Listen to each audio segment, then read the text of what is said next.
ये है हमारा घुटना, ये ऊपर की हड्डी, ये नीचे की हड्डी, और ये हमारा टखना जिसको हम पटेला कहते हैं, और ये हमारी मांसपेशियां। 100 साल तक इस घुटने में दर्द नहीं होगा यदि आप फॉलो करेंगे वो 6 स्टेप्स जो मैं आज आपको बताने वाली हूँ। वो 6 स्टेप्स में ये जो हमारा छोटा सा घुटना है, अगर इसमें हम इसके ऊपर इतना बड़ा वजन डालेंगे तो डेफिनेटली इसमें दर्द होगा। तो पहला स्टेप है वजन कम करिए। बैठिए।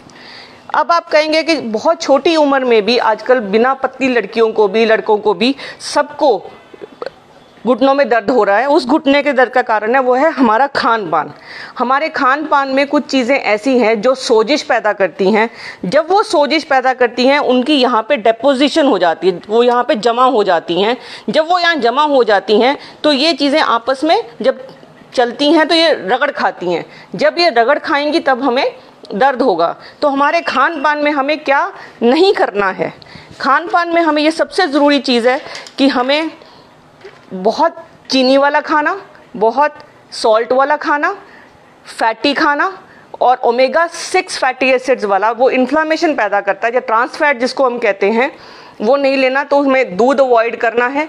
सिर्फ जो बहुत पतले लोग हैं वो पी सकते हैं, लेकिन ज़्यादातर लोग जो मोटे हैं उनको दूध अवॉइड करना है। दूध की जगह पे वो छाछ ले सकते हैं और लस्सी ले सकते हैं, नमकीन थोड़ा सा नमक डाल के या फीकी लेंगे जिससे कि उनका कैल्शियम पूरा हो जाए।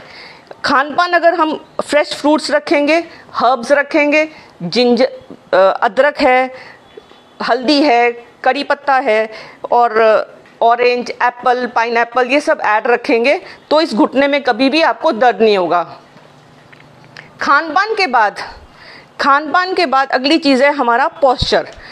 हम किस तरीके से बैठते हैं। ये जो बैठने का तरीका है, अब मैं सीधी बैठी हूँ और मेरा घुटना यहाँ नीचे लटक रहा है। अगर मुझे ये घुटना मेरा ऐसे नीचे लटकेगा तो इसमें यहाँ पे आप ये देखेंगे ऐसे ये लटकेगा तो ये पेन पैदा करेगा, बिकॉज ये जो चीज़ है इस पे ऐसे रगड़ खाएगी। तो इससे अच्छा है कि मैं इसको थोड़ा सा अगर पीछे की तरफ मोड़ूंगी ऐसे करके। इसीलिए 6 से 8 इंच की मेरे को एक पट्टी रखनी है जो मैं जब ऑफिस चेयर में बैठूंगी तो उसको ऐसे रखूंगी। अगर ऐसे रखूंगी और ये चीज़ ऐसे होएगी तो ये दोनों चीज़ें आराम देंगी और ये दर्द नहीं होगा। तो ये जो मूवमेंट है यहाँ से लेके यहाँ तक, इसका एंगल, इसकी हाइट और इस जॉइंट की हाइट में एक एंगल होना चाहिए। ये जॉइंट, नी जॉइंट जो है वो हिप जॉइंट से हमेशा 1 आधा इंच ऊपर रहना चाहिए और सपोर्टेड रहना चाहिए, ताकि 6 से 8 इंच, ताकि ये नी में दर्द ना हो। अगली रहेगी मेरी चप्पल। आपने देखा ही होगा मैंने चप्पल भारी पहनी हुई है, इसीलिए मेरे घुटने में कट कट की आवाज़ आती है। इस चप्पल को अगर मैं सीधा पहनूंगी, बिना हील के पहनूंगी और सॉफ्ट पहनूंगी तो मेरे घुटने को आराम मिलेगा। तो हमें हमेशा वो चप्पल पहननी है जिसको ऐसे मूव करने से वो चप्पल को थोड़ा सा मूवमेंट हो, ताकि हमारे घुटने को आराम मिले। अगली चीज़ रहेगी धूप। विटामिन डी जो इस टाइम का सबसे बड़ा एपिडेमिक है, विटामिन डी की डेफिशिएंसी। 90% पॉपुलेशन जो धूप में नहीं निकलती वो विटामिन डी डेफिशिएंट है। धूप से ही विटामिन डी मिलता है, जो खाने पीने से विटामिन डी मिलता है वो पूरा नहीं होता। तो इसके लिए बहुत ज़रूरी है कि हम धूप में ज़रूर निकलें। 30% बॉडी चाहिए और एक्सपोज्ड बॉडी चाहिए। कपड़ों के नीचे कभी भी विटामिन डी नहीं बनता, क्योंकि जो स्किन है हमारी वही विटामिन डी बनाती है, वरना विटामिन डी नहीं बनेगा। हम पहले साड़ियाँ पहनते थे, धोतियाँ पहनते थे तो हमें विटामिन डी थोड़ा बहुत मिलता था, लेकिन अब तो हम पूरे पूरे कवर्ड कपड़े पहनते हैं और अंदर रहते हैं तो हमें विटामिन डी नहीं मिलता।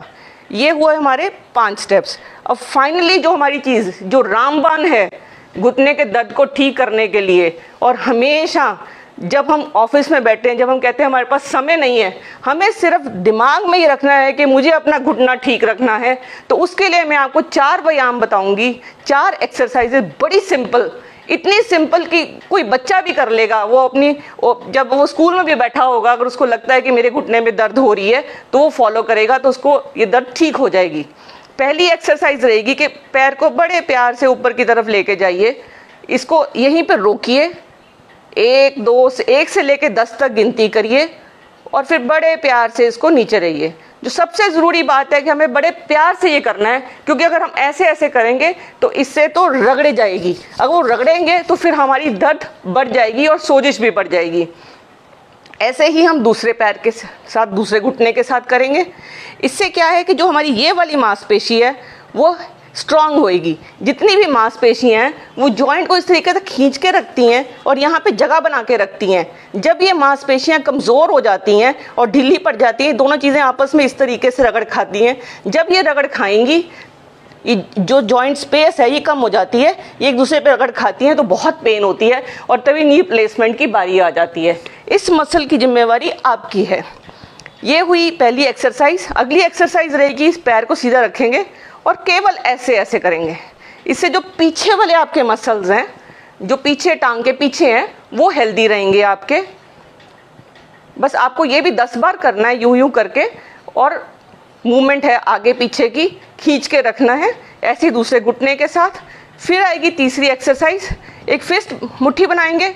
हमारे को कोई चीज़ की ज़रूरत नहीं है, सिर्फ हमारे हाथ ही काफ़ी हैं। दोनों घुटनों के बीच में ऐसे रखेंगे और इसको खूब ज़ोर से दबाएंगे।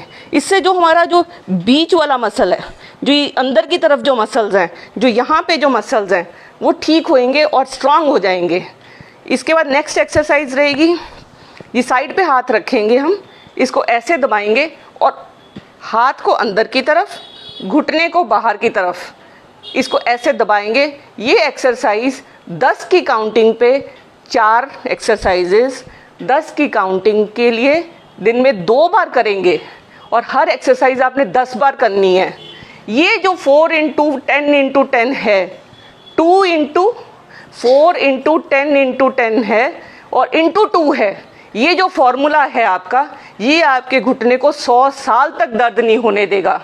अगर आपको ये इन्फॉर्मेशन अच्छी लगी हो, इसको आप शेयर करिए ताकि ये जो इन्फॉर्मेशन है किसी और को पास करेंगे तो उनको आप घुटनों के दर्द से और घुटना बदलवाने से बचा सकते हैं।